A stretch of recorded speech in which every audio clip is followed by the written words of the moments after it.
આપણી વચ્ચે બિરાજમાન એવા વૈષ્ણવ સમ્રાટ મોહનદાસ બાપુને હું નિવેદન કરીશ કે તેઓ શ્રી પોતાના વચનો દ્વારા આપણને સૌને આપલાવિત કરે। વૈષ્ણવ સમ્રાટ આદરણીય શ્રી મોહનદાસ બાપુજી।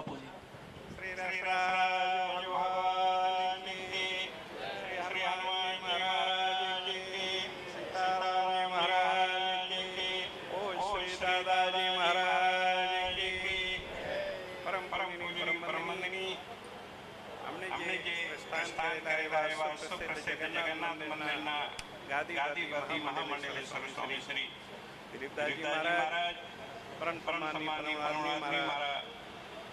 नाना गुरुभाई एवा विश्वसिंधु धर्माचार्य महामंडलेश्वर स्वामी अखिलेश्वरदासजी महाराज परम परमवंदनीय श्री महामंडलेश्वर स्वामी श्री महादेव बापू परम परमवंदनीय गोभक्त श्री चेतन महाराज पूज्य श्री महाराज जी विश्वसिंधु परिषदना गुजरात राज्यना अध्यक्ष एवा श्री अशोक भाई रावल साहब उपस्थित मेहमानों आ संस्थाना अध्यक्ष श्री भागवत ऋषि जी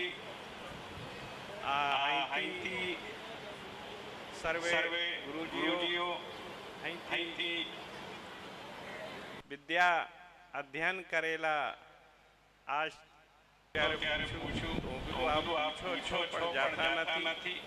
તમે આટલા બધા રૂમો બનાવ્યા 4 મહિનાની પણ એક વિદ્યાલયને ખંડ પણ ત્યાં જ્યાં વળેલા ત્યાં બનાવી દો તો વાસ્તવિક વિદ્યાલયના આપ ऋण મુક્ત થશો ऋणથી મુક્ત થશો। और કેમ કે જ્યાં વિદ્યા અધ્યયન કરેલો હોય જ્યાંથી સંસ્કાર પ્રાપ્ત કરેલો હોય એ ભૂમિ ના આપણે ઋણી હોઈએ છીએ કંઈ ના કંઈ ભોગ આપવું જોઈએ।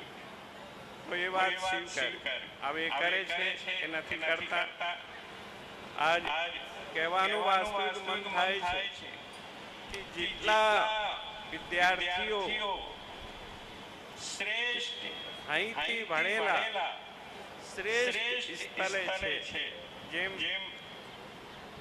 નરેન્દ્રભાઈ ગુરુજી 6-8 મહિના પહેલા હું ચેતન સમૂહ મહારાજ સોમનાથ યાત્રા એક પ્રસંગ હતો શ્રી પાયલોટ બાબા કરાયું તો ત્યાં રૂકવાનું થયું તો બીજી જગ્યાએ વ્યવસ્થા નથી ફાવી પણ એ મહારાજને ધ્યાનમાં હતો તો ત્યાં આપણે सोमनाथ संस्कृत विश्वविद्यालय में अपने जाइए गुरुजी था फोन करो करते गया सुंदर सरस व्यवस्था मड़ी एक रात रुकाया त्याने मैंने व्यवस्था कर दी। तो एवी श्रेष्ठ स्थले હું માનું છું કે અહીંના અધ્યાપકો આ સંસ્થા પરમ પવિત્ર છે। દાદાજી ગયા પછી श्री भागवत ऋषि नानी उमर में जवाबदारी आई सीधा सरल भूलपण नो घना लोगो दुरुपयोग करेलो पण हूँ मानु छूं कि आ कलयुग छे। कलयुग में भौतिकता और बनावट तानी पूजा थाय छे पर वास्तविक तानी पूजा बहु ओછી थाय। थोड़ा दिवस वो मार्केट में निकलो तो गाड़ी लई एक दुकान ऊपर बहु भीड़ हती त्यां लखेलो हतो सेल जे 100 रुपया में वस्तु मळे 50 में तो त्यां बहु मोटी लाइन हती। तो भाई एक संत हता मारे साथे व्याख्या करी कि आ देखो आजनो युग एवो छे के पधारे ने कहीं ने आ भूमि पवित्र है और 16 गामनी आ एक देखो सीम आवे छे और 16 गामना रहीशो लगभग जूना पुराना कहता था कि आ भूमि महाराज श्री ने आपी हती। तो आ सुंदर संस्कृत पाठशाला अनेक बटकोनो जीवन बने छे और एने संस्कृत अध्ययन करीने आज પોતાના વાસ્તવિક ભારતીય સંસ્કૃતિનો એમને આ ભૂમિ જ્ઞાન કરાવે છે। આ એવી પવિત્ર ભૂમિ છે ભાગવત ઋષિજી સરળ છે. બહુ હદથી વધારે ચેતન સમૂહ મહારાજ બધા બેસીએ ત્યારે કહીએ કે આટલી સરળતા ઓર એનો આ દુરુપયોગ થયેલો છે. પણ ભાગવત ઋષિ સરળ છે, પણ અહીંથી જે અધ્યાપકો છે, પ્રધાનાચારો છે, અહીંથી ભણેલા જે શ્રેષ્ઠ પદ ઉપર બેઠેલા છે, જેમ સોમનાથના ગુરુજી સામે બેઠા હમણે ગયા, આપ તો સરળ નથી. તો મૂળ ભાગવત ઋષિજીને ગમે તે રીતે યત્રે સહયોગ આપીને આ સંસ્થાનો દિન પ્રતિદિન ઉત્થાન કરવું જોઈએ.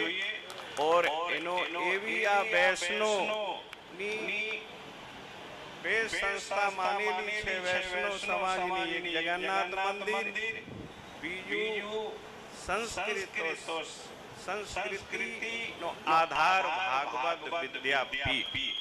क्या नया नया देखो ये छोकराओं माता पिता ना भणावी सकता હોય और ये आईने लग सिद्धांत कौमदीती और आचार સુધી પદ શ્રેષ્ઠ કરે છે.